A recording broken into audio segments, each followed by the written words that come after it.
Orang yang tidak sadar tidak menikmati hidupnya. Mungkin ada banyak hal menarik, hal nikmat, hal luar biasa, tapi kamu lewatkan begitu saja. Maka hiduplah dengan sadar, dengan yakdhon tadi. Biar apa? Biar bisa menikmati hidup.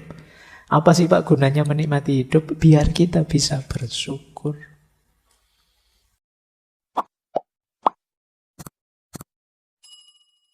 Assalamualaikum warahmatullahi wabarakatuh. Inilah cirinya kita benar-benar sadar. Jadi kalau teman-teman ingin menguji saya ini sadar beneran atau tidak, coba lihat 7 aspek ini. Ini konsep ini disebut 7 aspek kesadaran. Dari yang paling fisik sampai yang lebih dalam. Nah, sekarang kita lihat, kita termasuk orang yang sadar apa tidak? Yang pertama, orang sadar itu cirinya mampu menyadari dan menyerap informasi sensorik. Jadi, ciri pertama persepsi. Mata bisa melihat, kemudian telinga bisa mendengar, kemudian hidung bisa. Hidung itu apa? Mencium ya. Kamu kalau ciuman pakai hidung? Ya, membau. Ya. Terus kalau merasa pakai apa? Merasa itu lidah apa hati? Iya. Kamu pelajaran panca indera masih belum lulus.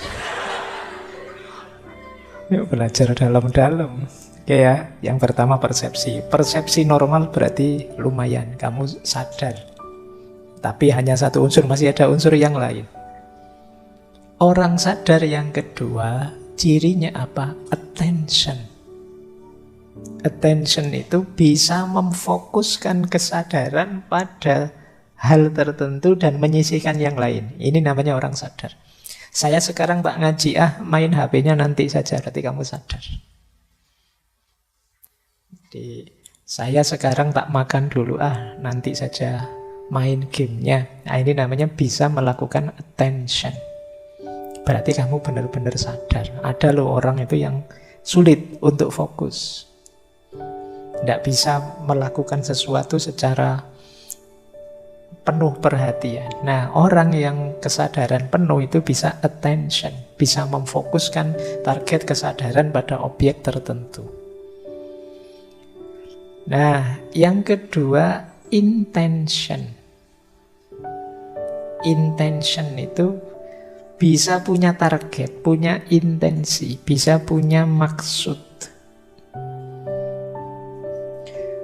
Kalau situasi kayak gini enaknya harusnya kita ngapain ya? Jadi ada maksud yang bisa kita lihat, berarti memang sadar.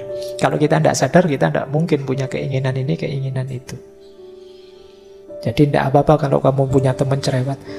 Aku pengen ini, aku pengen itu. Ya, alhamdulillah, meskipun tidak keturutan, yang penting temanku masih sadar. Jadi dia tidak pingsan, tidak tidur, ya dia masih sadar, alhamdulillah. Nah, ini intention namanya. Mampu punya keinginan. Kemudian yang keempat, self-awareness. Mampu mengenali dirinya. Kalau temanmu sering bilang begini, itu kan kamu, kalau aku begini, itu berarti dia punya self-awareness. Dia tidak tenggelam dalam kerumunan, dia tidak takut mengekspresikan dirinya, tapi dia bisa mengenali, ini loh aku. Terus punya self-awareness, mengenali diri sebagai individu yang unik, sebagai diriku sendiri. Itu yang keempat. Yang kelima, orang sadar itu emosinya hidup. Emotional experience. Kita bisa gembira, bisa sedih, bisa marah, bisa cemas, bisa senang. Berarti sadar. Jadi bisa merasakan dan mengekspresikan rasa. Berarti sadar. Gimana ngaji malam hari ini? Nggak tahu ya Pak. Ayo, berarti kamu tadi ngajinya nggak sadar. Kalau nggak cocok, nggak enak Pak ngajinya tadi. Enak Pak ngajinya tadi. Itu kan emosimu hidup, main. Berarti kamu menjalankannya dengan sadar. Jadi kalau kita sadar itu emosi kita pasti bekerja. Meskipun tidak dinyatakan, meskipun tidak dibunyikan. Begitu ditanya kamu bisa jawab. Misalnya, gimana kuliah hari ini? Wah, enggak kayak minggu lalu Pak, saya agak capek. Kayak itu kan emosimu main. Ketika kamu benar sadar, ini akan main. Kemudian ciri lagi yang keenam, orang sadar itu volition. Volition itu bisa membuat keputusan sendiri secara sadar. Saya ingin tidur saja malam hari ini sampai besok pagi jam 7 misalnya. Itu volition. Bisa memutuskan sendiri, mengambil tindakan sendiri sesuai nilai yang menurut kita benar. Alah, daripada nonton TV tidak ada yang bagus, main game bosen, pegang HP ngapain juga tidak ada yang WA, misalnya tidur aja deh. Itu kan keputusan kita sendiri. Itu menunjukkan kita sadar, namanya volition. Dan yang terakhir, orang sadar itu cirinya metacognition. Metacognition itu bisa memikirkan pikirannya. Itu benar-benar sadar sudah. Aku tadi kok mikir yang aneh-aneh gitu ya. Itu kan yang memikirkan pikiran. Itu kamu sangat sadar itu berarti. Kok bisa-bisanya membayangkan yang aneh-aneh gitu ya tadi ya. Itu memikirkan pikiranmu sendiri. Ini namanya metacognition. Menunjukkan ya memang kita sadar sih. Bisa mengenali diri kita sampai ke level pengenalan itu sendiri. Jadi ayo dicek ya, teman-teman punya ciri 7 itu apa enggak? Kalau punya, alhamdulillah sadar. Kalau Pak banyak yang hilang Pak, saatnya disadarkan. Orang yang tidak punya 7 itu berarti tidak sadar. Orang yang tidak sadar tidak menikmati hidupnya. Mungkin ada banyak hal menarik, hal nikmat, hal luar biasa, tapi kamu lewatkan begitu saja. Maka hiduplah dengan sadar, dengan yaklon tadi. Biar apa? Biar bisa menikmati hidup. Apa sih Pak gunanya menikmati hidup? Biar kita bisa bersyukur. Nah, kuncinya kan nanti di situ. Baik, kita lanjutkan ya. Ini materinya agak panjang. Nah, sekarang kita lihat. Apa sih yang mempengaruhi kesadaran? Ada yang bilang kesadaran itu dipengaruhi 4 hal. Cara kita hidup dengan kesadaran yang seperti apa itu dipengaruhi 4 hal. Yang pertama, susunan genetik, warisan genetik. Jadi memang orang itu membawa warisan-warisan genetik. Mungkin kita jadi orang yang pemurung kah, ambisius kayak itu, mungkin ada hubungannya dengan struktur DNA kita. Yang itu ya diwariskan turun-temurun. Yang kedua tentu saja, kalau ini banyak diceramahkan, keluarga dan masyarakat. Jadi kesadaran kita banyak dipengaruhi oleh keluarga dan masyarakat. Kita lahir dari keluarga seperti apa, seperti itulah kita biasanya berperilaku. Di masyarakat yang bagaimana, seperti itulah kita berperilaku. Misalnya menghadapi orang minta-minta di pinggir jalan, itu mungkin ada yang bilang, nggak usah dikasih Pak, kalau dikasih manja. Nah, temenmu bilangnya, alam dikasih saja paling berapa, toh kita juga ndak rugi. Kok bisa beda cara berpikir seperti ini? Ya mungkin karena masyarakat dan keluarganya menanamkan cara berpikir yang berbeda tadi. Jadi kalian boleh menelusuri, aku itu loh kok jadi orang baperan kayak gini lah. Akarnya dari mana? Apa struktur genetik, apa karena masyarakat atau keluarga atau apa? Atau karena yang ketiga itu, sejarah dan pengalaman hidup. Oh mungkin ada sejarahnya, oh ada pengalamannya yang membawa saya ke situ. Jadi kesadaran kita dibentuk oleh pengalaman kita. Mungkin pernah ngalami ditipu teman habis-habisan.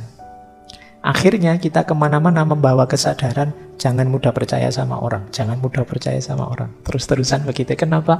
Pengalaman. Kalian ngaji ke sini dengan kesadaran, saya tidak akan ngambil minum lagi. Kenapa? Karena minggu lalu nendang gelas dilihat banyak orang, malu aku.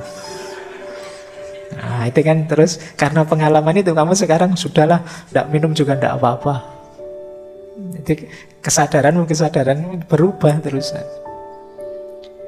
Atau ya memang ada tipe tertentu kepribadianmu, pola yang selama ini kamu kembangkan. Mungkin kamu baca buku apa, kitab apa, mengidealkan, wah saya harusnya begini, harusnya begitu. Terus dirimu terbentuk, kamu membentuk dirimu seperti itu. Dan kamu lahir dengan kesadaran begitu. Mungkin dengan kesadaran serius, atau dengan kesadaran apatis, atau dengan kesadaran cengengesan, atau itu dibentuk oleh 4 hal ini. Tapi menarik, kata orang Jawa, apapun isi kesadaran kita, apapun pembentuknya, ayo tetap eling lan waspada. Eling itu kita sadari, waspada itu kita waspadai. Eling itu kita sadari, ayo kita sadari, iya sih kita ada struktur genetik begitu, ada pengalaman yang membentuk kesadaran kita, tapi ini bukan harga mati. Iya sih saya punya pengalaman traumatik, tapi tidak apa-apalah, akan saya ulang, siapa tahu berhasil, itu bisa. Jadi itu yang disebut waspada, hati-hati. Jangan menyerah saja ditelan oleh sejarah, menyerah saja ditelan oleh masyarakat, menyerah saja ditelan oleh struktur genetik kita. Kita bisa fight back. Lingkungan memang mempengaruhi, tapi kita juga bisa kok resisten terhadap pengaruh lingkungan. Wah, teman-teman saya itu Pak, sekarang HP-nya minimal 5 juta ke atas sudah mereka yang harganya. Sementara HP saya itu masih HP yang kalau melihatnya sudah saya sendiri agak jijik-jijik gimana gitu. Nah gitu kan. Tapi tidak apa-apa saya pakai ini saja, wong. Yang penting kan fungsinya, bukan mereknya, bukan harganya. Ini kamu bisa kok begitu. Itu yang dimaksud eling lan waspada. Jangan kehilangan kendali diri. Karena kalau kalian sama sekali ditelan oleh genetik, ditelan oleh masyarakat, keluarga, ditelan oleh sejarah, pengalaman, bahkan ditelan oleh tipe ideal kepribadianmu, ya namanya kamu tidak sadar. Kalau ingin benar sadar, boleh pengaruh itu masuk, ya tapi saya tentukan dulu, saya terima apa saya tolak. Jadi semuanya saya yang mengendalikan. Ini yang disebut orang sadar. Itu yang orang Jawa menyebutnya ya tetap eling lan waspada. Kita sadari, oh iya ini pengaruh dari masyarakatku. Tapi baik kok, tidak apa-apa, saya ambil saja, tidak masalah. Nah, ini namanya kita eling tapi tetap waspada. Tapi kalau ini tidak sesuai, ya sudah nanti saja, dipending dulu. Saya tidak terima dulu. Ini menunjukkan kita benar-benar sadar. Jadi kalau pengaruh 4 itu kita biarkan saja menelan diri kita, sebenarnya justru menunjukkan kita tidak sadar. Untuk menunjukkan bahwa kita sadar, ya kita tetap waspada dan eling. Ini saya ambil pakai istilah bahasa Jawa, tidak apa-apa ya, kalian akrab, familiar dengan istilah ini. Kapan-kapan kita bahas panjang lebar istilah eling lan waspada ini, biar materi hari ini lebih mengarah.